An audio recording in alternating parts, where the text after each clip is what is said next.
Burn City Suns talk. Brennan and Damian. Like 18 on the run, the way you containing them. All the latest from coming to the Suns. Inside information and getting it done. For Phoenix Sports, they number one. Kinda like Booker, yeah, they on the rise. Come and see, it's all things Phoenix. Burn City Suns talk, we going live.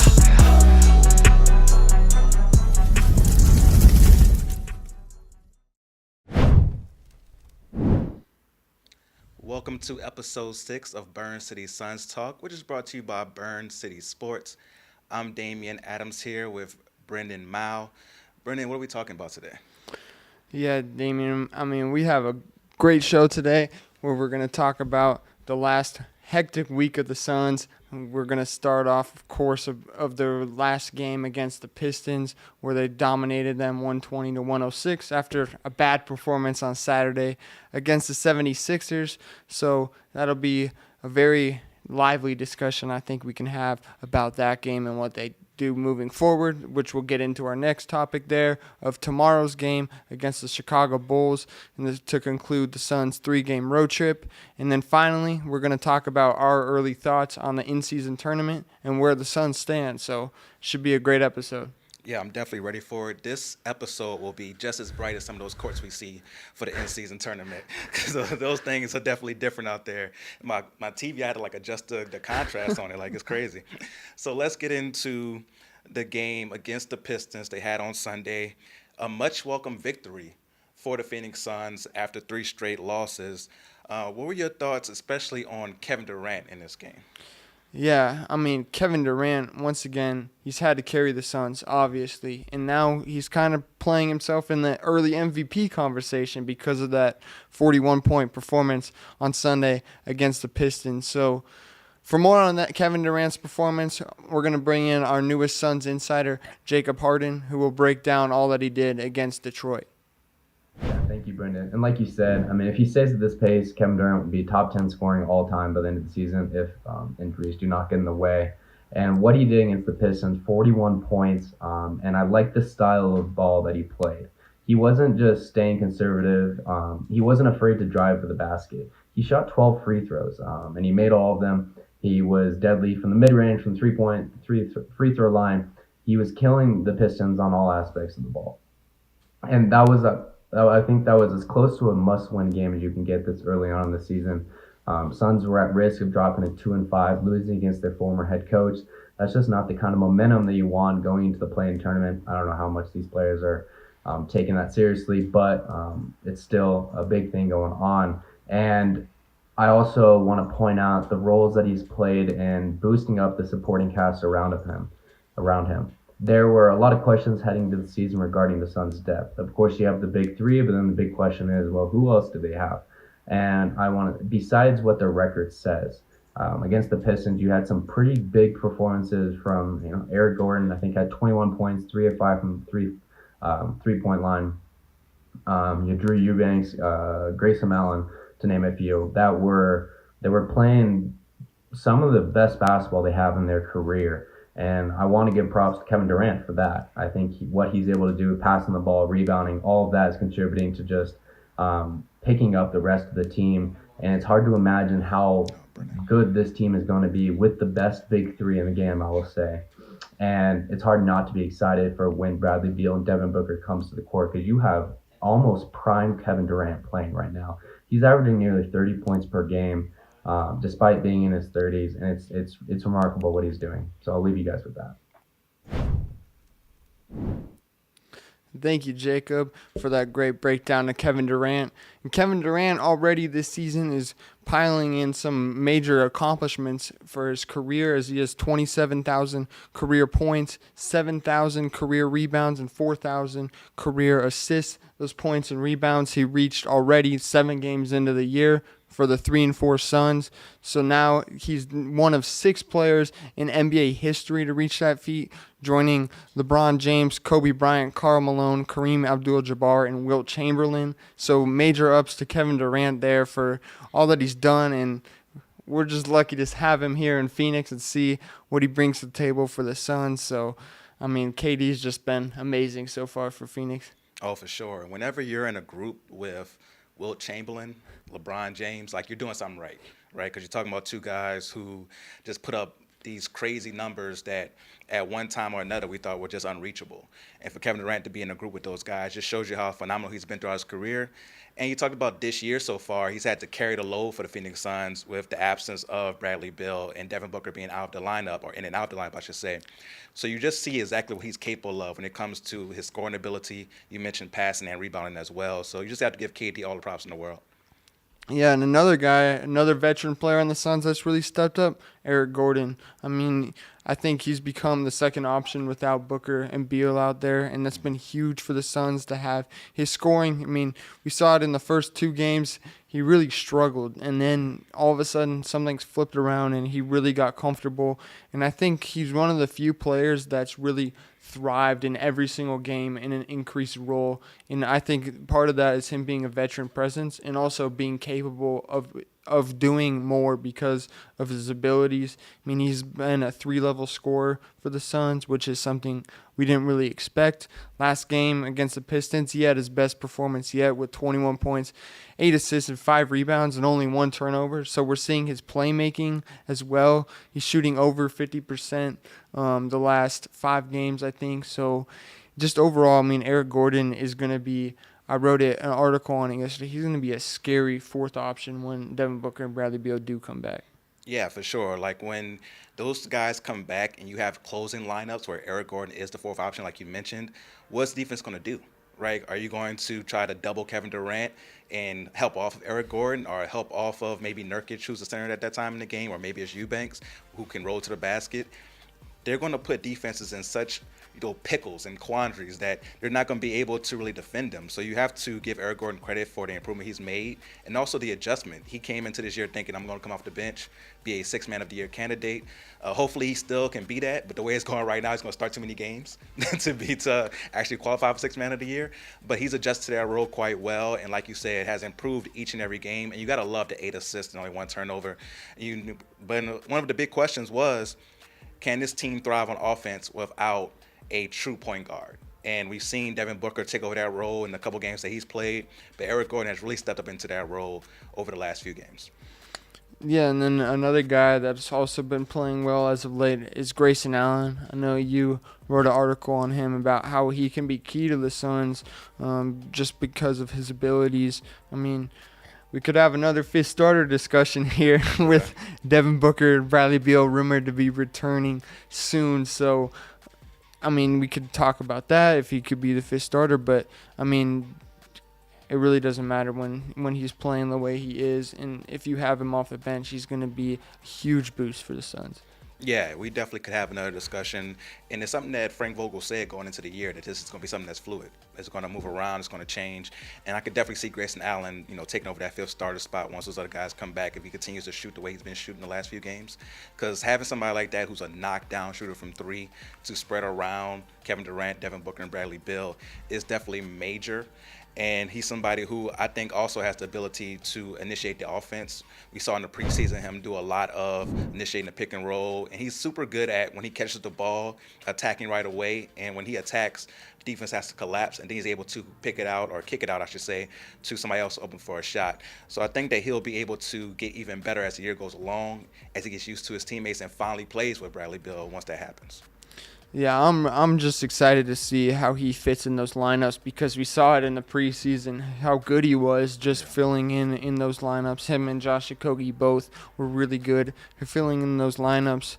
But another starter for the Suns that hasn't lived up to people's expectations so far is Jusuf Nurkić. And we talked about it last week. We both graded him the lowest player on the Suns so far.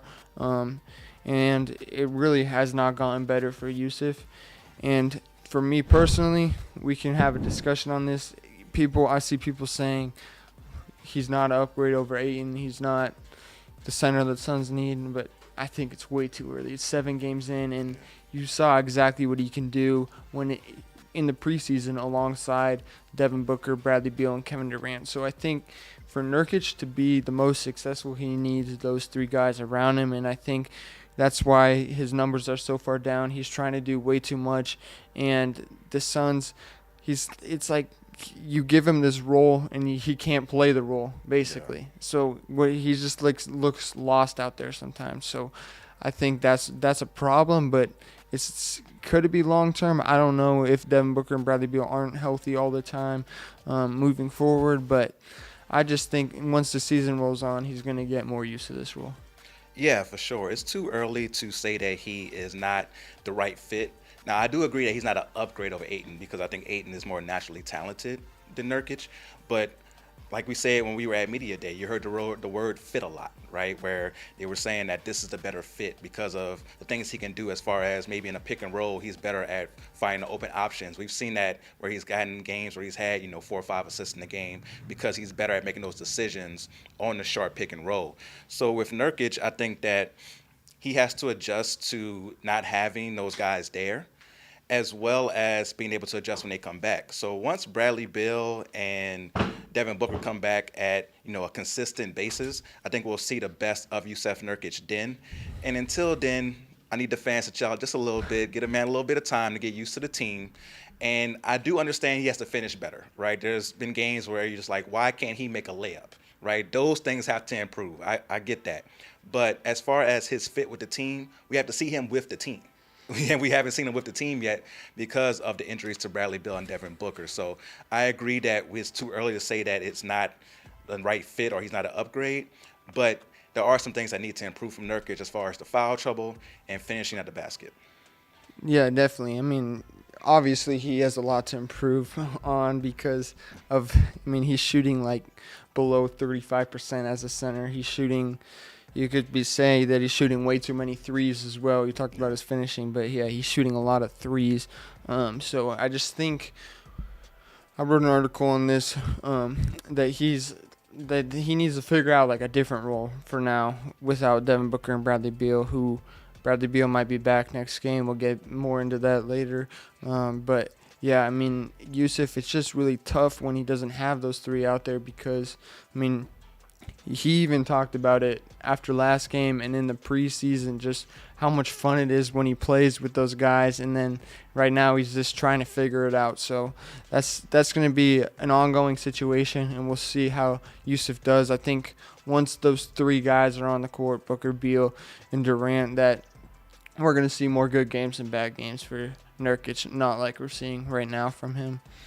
But yeah, moving forward, how about the Suns now choosing to start Keita Bates-Diop over Josh Okogie? What are your thoughts on that? Well, this is something I called for earlier in one of our episodes when they were playing against the Lakers. I said that Keita Bates-Diop would be a great addition to the starting lineup just because of his size, his length, and his defense ability. And I think he's really shown that since he's gotten in. He got some time initially against the Spurs in that second half where they made a run and fell just short of that comeback.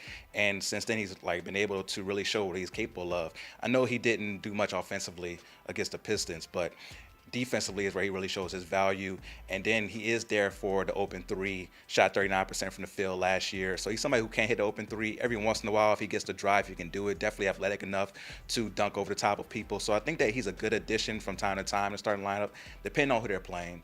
And I think that he's been able to really show that he can have a permanent spot in the rotation if needed. But like Frank Vogel said before, it is something that's going to be fluid. So hopefully he can stay within that motion of the fluid and be able to stay in the rotation. But we'll have to wait and see on that. Yeah, I think definitely for teams like the Warriors where they have 3-guard lineups or other teams that have 3-guard lineups, you could start Josh Okogie there. But I think just Keita Bates-Diop, what he brings to the Suns, it makes it look so effortless compared to when Josh Okogie's out there in terms of defense, because guys will drive in and then they'll either go up for a shot and then they'll have Keita or Keita Bates-Diop on either side of them helping out on the wings. So they're like, what do? You can't throw it over them because they're so long. You can't throw it to the other side because the other one's over there. So I think that element of what Keita Bates-Diop brings to the starting lineup is something that they don't have with Grayson Allen or Josh Okogie. And I just think it's kind of weird that Keita Bates-Diop played really limited minutes in the preseason. He didn't play at all in the first, I think, 4 games. He got some garbage time in there, but yeah, you didn't see him much until that last Thursday's matchup against the Spurs when he came in and just was a huge spark for the Suns, and they kind of saw what he can bring. I think, he needs to be more confident in his shot.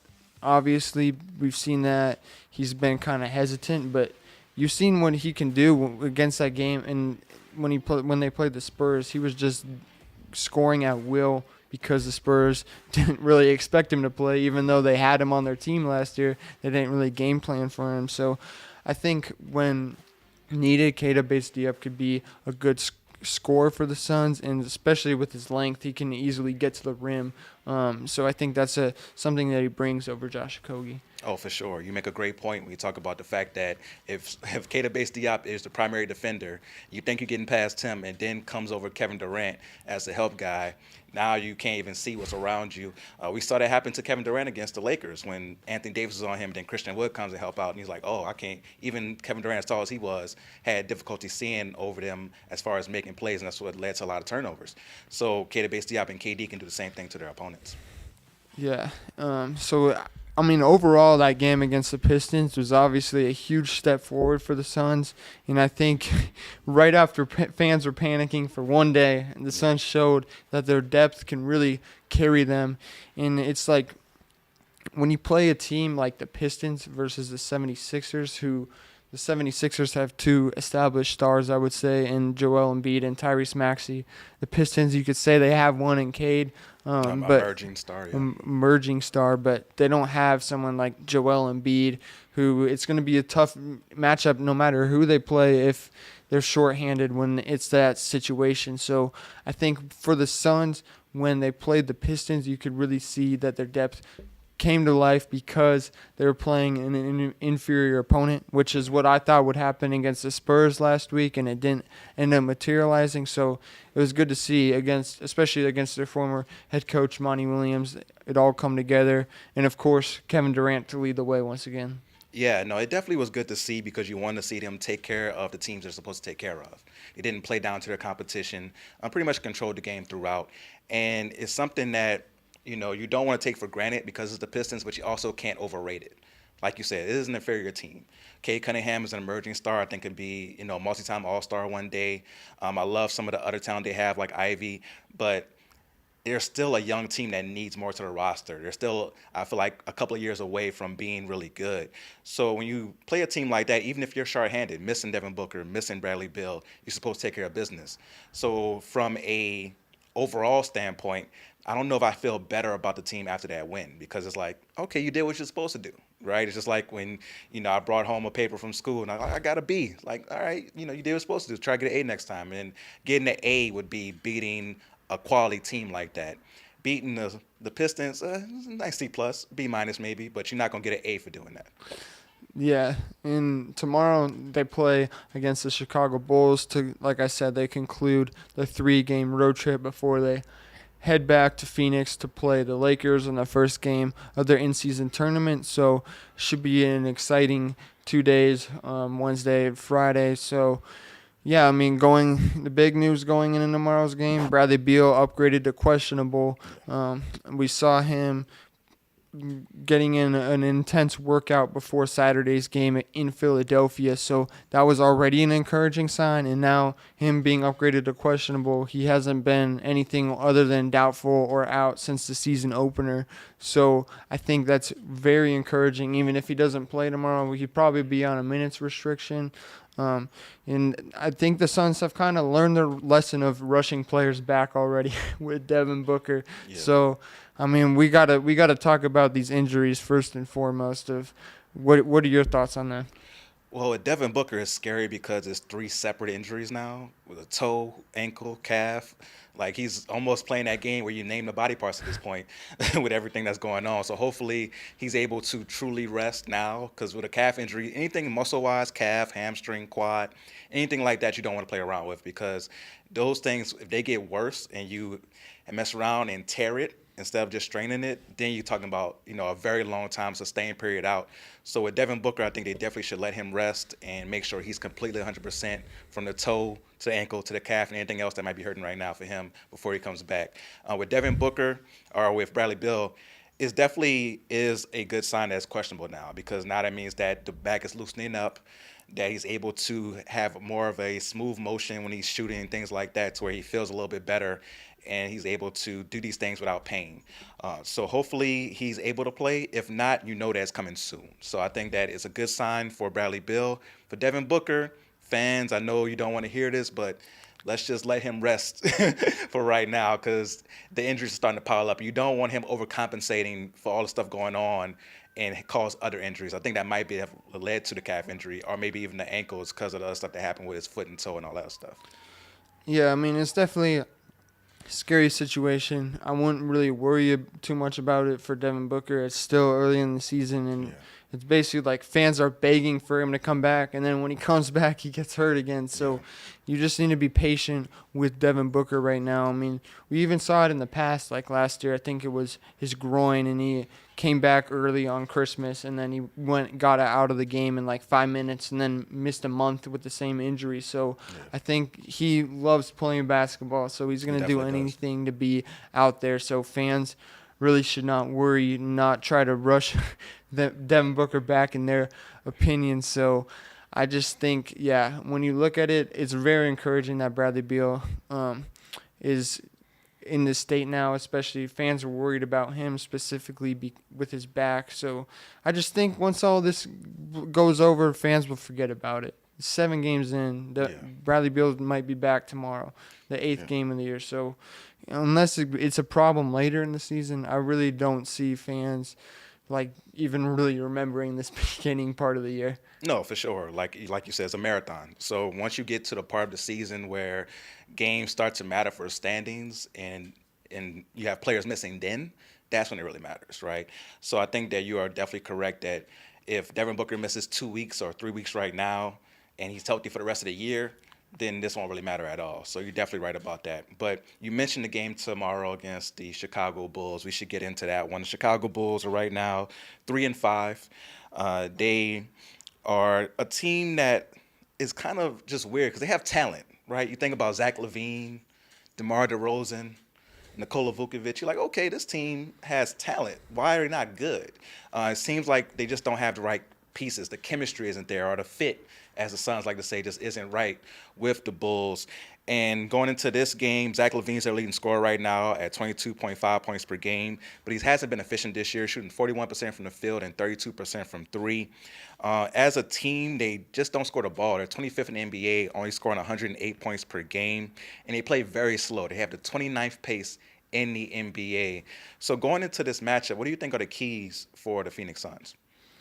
Yeah, well, I would love to see Keita Bates-Diop start again, especially against a team like this where you have 2 elite wing scorers in DeMar DeRozan and Zach LaVine. So I think that'll be fun to see, and especially if Bradley Beal's out there, that would also be fun to see. So, I think that for matchup purposes, Bradley Beal would be on Kobe White, Grayson Allen on Zach LaVine, and then Keita Bates-Diop on DeMar DeRozan, Kevin Durant on Patrick Williams, and then obviously Vucevic versus Nurkić. So I just think that the Suns match up really well with them, and I think they're really starting to come into their own defensively. So I think that's what I want to see most tomorrow is when you're going against 2 elite scorers like these 2, how do the Suns defend them?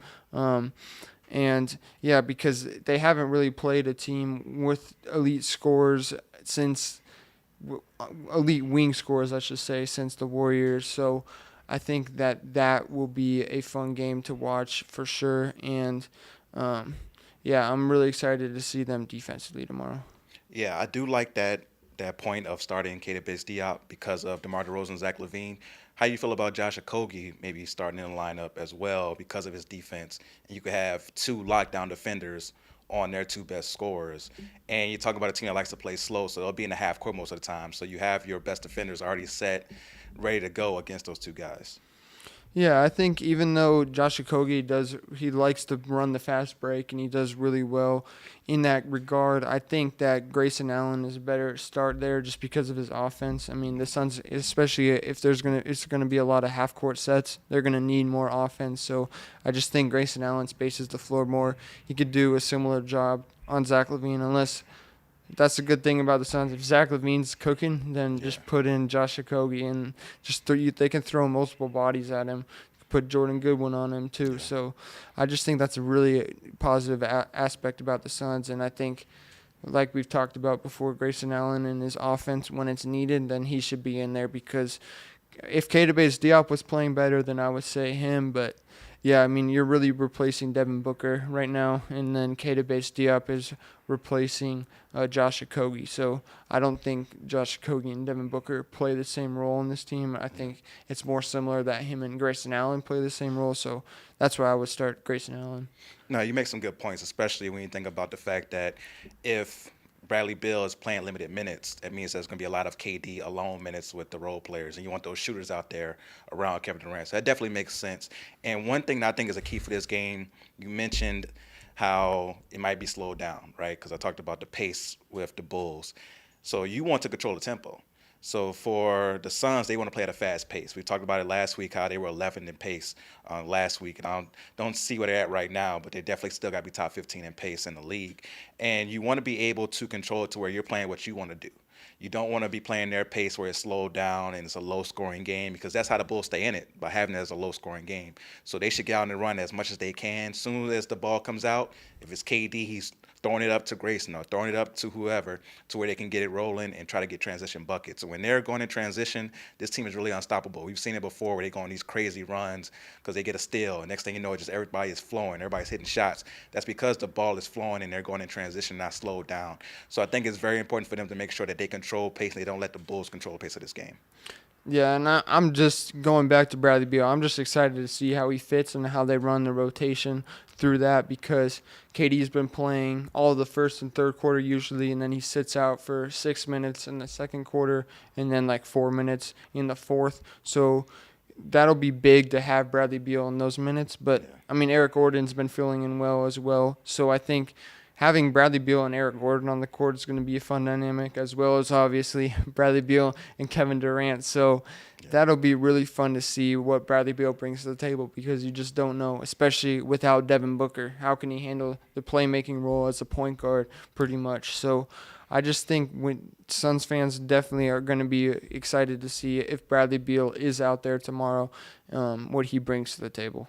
Oh, for sure. Now, if he's playing, that's something that will give a jolt of energy to the team for sure, and to the fan base, because we've been waiting to see Bradley Beal. Unfortunately, it won't be with the big three, but at least you'll have big two of the big three out there. So what's your prediction for this game?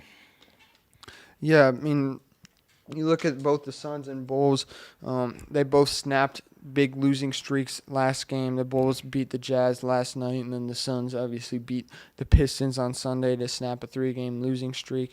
But yeah, I mean, the Bulls, they're kind of in a rough spot when you talk about they had a players-only meeting after the first game of the season. Yeah, I mean, they also were on a 3-game losing streak in the same time period that the Suns were before their last game. So they're currently 3-5 on the year, and I think they're favored in this game. I don't know if they still are. I know they were favored before the Bradley Beal news came out. So I think they had a really good game against the Jazz last night. But yeah, my prediction is that the Suns come in and win this game. They ride the momentum from last game against the Pistons, because they're going to want to sustain that momentum, because they know how good it feels to and not lose it again, because you saw what happened when they lost the momentum against the Spurs, turned into a 3-game losing streak. So I have the Suns winning this one.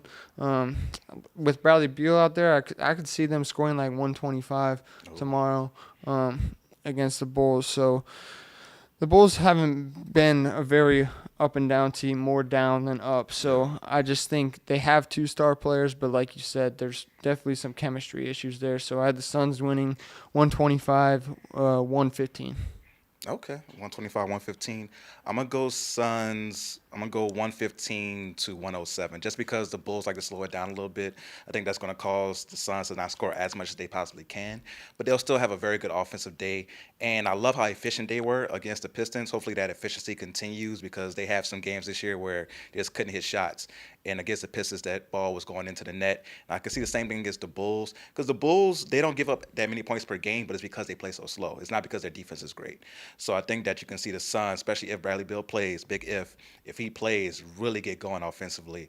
And if they get that ball out in transition, that's where it can really happen. So I got the Suns winning this one as well, so I like them to win this one. And let's see if they will continue this winning in the in-season tournament, which starts on Friday for them against the LA Lakers. So you were talking before we got on, recording here, that it's weird because every team in the Suns group is under 500 right now, right? Yeah, every team. The Lakers 3-4, the Jazz 2-6, the Blazers 3-4, and the Grizzlies 1-6. I mean, obviously the Lakers are the only team there I think you would expect to have a winning record. So it's really turned into a weak group for the Suns when you talk about their group, and I think that's what's made Friday's game against the Lakers, I think, is a must-win game for the Suns, because only one team advances out of the group, unless it's weird. There's three groups, and then there's two teams that advance that don't win the group. So I think 5 in total. But yeah, I mean, when you talk about the Suns, they need to win Friday against the Lakers, because head-to-head matters so much in this. And then they play the Jazz, Blazers, and Grizzlies over the next few weeks in that order. So I think when you talk about the Suns going into the tournament, I think that's why they need Bradley Beal back tomorrow, because you don't want to throw him into this game. All the in-season tournament games have been really competitive so far. So you don't want to – it's been kind of playoff atmosphere, especially when you have the Suns and Lakers, when you have Kevin Durant and LeBron James. You already saw how competitive that matchup got in the second game of the year. So I think throwing Bradley Beal into the fire on Friday's game will kind of be tough for the Suns, and I don't think that would be good for his back, and you don't want him playing on a minutes restriction, and especially in a game that actually matters like this Lakers game. So I just think getting Bradley Beal back tomorrow would be huge for the Suns. Yeah, you have to give props to the NBA for this, man, because when it first was announced, I didn't get it. I was like, in-season tournament, because I'm not really a soccer fan like that, so I didn't get the groups.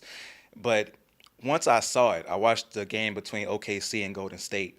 And again, the court was super bright, but it lets you know what's going on. Like, oh, this is not a normal game. Something special is going on here that they want us to tune into.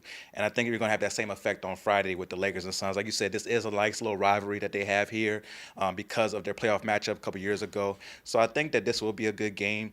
And this is a bracket where they should win. So you were saying that the top teams advance from each group. And there's also two teams, I guess the two who do the best outside of those three get to advance as well per conference? It's one per conference. So that's why, so the Suns basically, I just say the Suns need a win on Friday, because I just don't see them or the Lakers losing to any of these other three teams, especially if they're fully healthy. So I just think, the Suns need to win on Friday. Yeah, no, the Suns definitely need to win on Friday, but we can't underestimate, the passion that DeAndre Ayton's going to bring when he comes to town. That game's in Portland or here when they play against Portland. I believe it's here, the second game of the in-game tournament. It's here. It's the third game on the 21st, so that one's on a Tuesday. The other ones are on Friday. So they play the Lakers at home this week, and then the Jazz on the road next Friday, and then the Blazers at home that following Tuesday, and then the Grizzlies on the road of Friday that same week. So should be a very entertaining games. Yeah, for sure. And like you said, the Lakers game is the only one that should be at stake, where it's one where you think, oh, this team has a chance to win, because we saw the Lakers beat them earlier this year, of course. But the other three teams, they should beat, right, easily. Grizzlies, they haven't been good all year. Ja Morant is still, 18 games away from coming to try to save their season. Portland's a young team that's still trying to find their way, just lost their backup center, Robert Williams, for the year. So you have a group that is really, really not what maybe they thought was going to be coming into the year, especially with the Grizzlies being a team that was the second seed in the Western Conference last year. So I think that the Suns should be the favorite to come out of their group. And when it comes to the tournament itself, man, that'll be super awesome to see if they make it there and if it really matters to them in that way. Because, of course, this isn't the NBA Finals, but it should be something that the players know and really care about, especially with $500,000 on the line for the winners, because it doesn't matter for a player like Kevin Durant, Bradley Beal, who's making $50 million a year. $500,000 is just a drop in the bucket to them. But the player at the end of the bench could matter to them. So I think that that's going to bring a heightened sense of competitiveness to this tournament, that the star players want to do it for their role players and have those guys get that extra check that they might not have coming. So I think it's going to be really exciting. It's been good so far what we've seen from the in-season tournament. So props to NBA for that. They've been very inventive, and people haven't been open to it. But after a while, it's like, okay, the play-in tournament, see, it's really exciting. It really adds something to the playoffs. I think this will add something to the regular season. Yeah, and I think Damian Lillard said it best after the Bucks game on Friday, that they don't really know what they're doing, but it feels very heightened, that sense of competitiveness. So I think when you put guys like, especially Kevin Durant, Devin Booker, Bradley Beal in this sort of situation where they're professionals, so they thrive in competition, and you just increase the competition, that's going to bring out a playoff-like atmosphere, which is exactly what we've seen so far. So I think, on Friday, I don't know the exact stat, but I think it was like the smallest margin of victory in whatever games played in a single day in like the last 10 years. Oh, wow. The second smallest. So I just think, when you look at that, and the viewership was way up, even though you mentioned the courts. The courts, like, they look good, but it's definitely shocking to you because you're used to seeing just brown, or even Brooklyn has like a different court that's a little darker. But man, those courts are bright. Like I said, I watched the OKC one, and that court was like, yo, like it really stands out to you. But I like the big swing though. I like the fact they're taking chances with the courts and with the jerseys. Some of the jerseys aren't the best either, but I like that they're taking the chances with these things. And the NBA does a great job of taking these chances and just bringing you as a fan. Like, because if you're a basketball head like us and you just love basketball, you love competitive basketball. And that's why the playoffs do so well, because we know, okay, the playoffs come, they're going to do this, and they're going to try their hardest. And maybe this in-season tournament will bring that as well, because, it's, like you said, there's something on the line, and you know something's different going on. Yeah, I'm just excited to see. And I think once this goes around one time, players and fans will be more used to it. Yeah. And I think that's why, like, right now they're like, what are we playing for? Because they haven't seen what Vegas is going to bring to the table. Just 8 teams from the whole entire NBA going there and battling it out. And I think that will definitely be a playoff atmosphere. And that'll be very exciting, especially since it's neutral court. Yeah. I don't know about for the Suns because they're so close. We're so close to Vegas here, but it's going to be very, very exciting to watch how these games play out over this next month. Oh, for sure. I'm definitely looking forward to it. Can't wait to see what happens in the in-season tournament. And do you have anything else left on this episode about the Suns? No, I'm just looking forward to tomorrow's game and then, of course, Friday's game against the Lakers and seeing potentially Devin Booker and Bradley Beal returning. There's been reports that they could return in the next 7 to 10 days, which was reported yesterday by Shams. So, obviously Bradley Beal could come back tomorrow, but Devin Booker, I don't know where they stand with him, because I think I was talking to you about it. Like, how do you play a guy that's gets injured so much when he comes back because his conditioning's not up to par? So I think they need to get his conditioning right before he returns to the court. So I'm just looking forward to hopefully seeing them back soon. For sure. And the 7 to 10 days thing was kind of weird. I've never heard like an injury report like that. They're like, oh, it's going to come in 7 to 10 days. I was like, is this a package? Like, is it 7 to 10 days? That's a little strange. But hopefully Shams was correct, and we see both guys back very, very soon, and not too soon to where they are hurt again. So please tell people where they can find you on social media. Yeah, you can follow me on X, or formerly known as Twitter, at Brendan_Mao. Yes, sir. And you can find me on social media at The Real Deal WDA. That's The Real Deal, W as in whiskey, D as in Delta, and A as in Alpha on all social media platforms. Now, Burn City Sports, we're not just the Suns. You can find Burn City Sports on all social media platforms. We cover the Cardinals, the Suns, the Coyotes, the Diamondbacks, Phoenix Rising, Phoenix Mercury, everything Arizona State. So make sure you follow Burn City Sports and check out burncitysports.com because you get constant content from our team of full talented writers, all right? And make sure you go ahead and check just everything out from the YouTube page as well, Burn City Sports YouTube, where you check out this podcast and much more inside content that you only get with us, all right?